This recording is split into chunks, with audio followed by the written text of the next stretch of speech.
सुनो, अभी से पहले क्या हुआ, 2 नंबर लेक्चर तक में यूरोप को अलग अलग कर दिया, अलग अलग राज्यों में। उसके बाद लुई 18वां को फ्रांस का शासक बनाया। इन्होंने बात को समझा तो संवैधानिक शासन घोषणा करना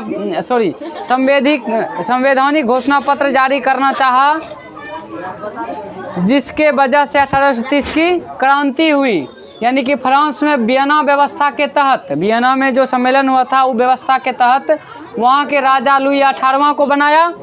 इन्होंने फ्रांस की बदली व्यवस्था को समझते हुए प्रतिक्रियावादी तथा सुधारवादी, प्रतिक्रियावादी मैंने जो उसके अगेंस्ट था, सुधारवादी मैंने कि जो पक्षी था, वो दोनों शक्तियों को सामंजस्य मैंने कि दोनों को एक करने के लिए 2 जून 1814 को सम्राट की ओर से संवैधानिक घोषणा पत्र जारी करने के क्रम में 1830 के क्रांति करवाना पड़ा, जो कि 1848 तक चला।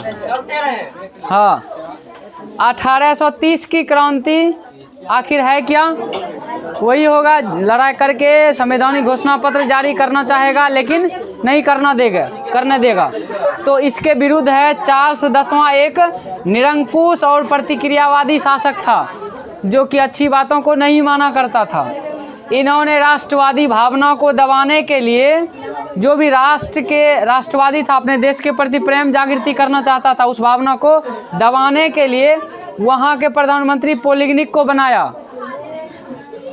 पोलिग्निक ने लुई 18वां के समान नागरिक संहिता के स्थान पर, ये चाह रहा था कि इसके प्रपत्र में, घोषणा पत्र में था समान नागरिक के संहिता के स्थान पर यहाँ पर दे दिया शक्तिशाली अभिजात वर्ग की स्थापना करना चाहा।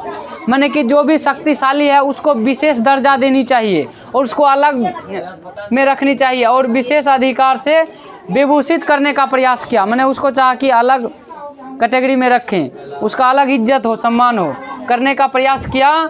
उदारवादियों ने इसे, मैंने कि उसके जो पब्लिक था, इसे षड्यंत्र समझा कि षड्यंत्र रच रहा है।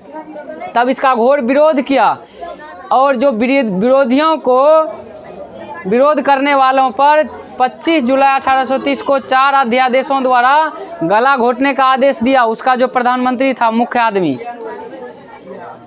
जिसके वजह से 28 जून 1830 को गृहयुद्ध होना शुरू हो गया।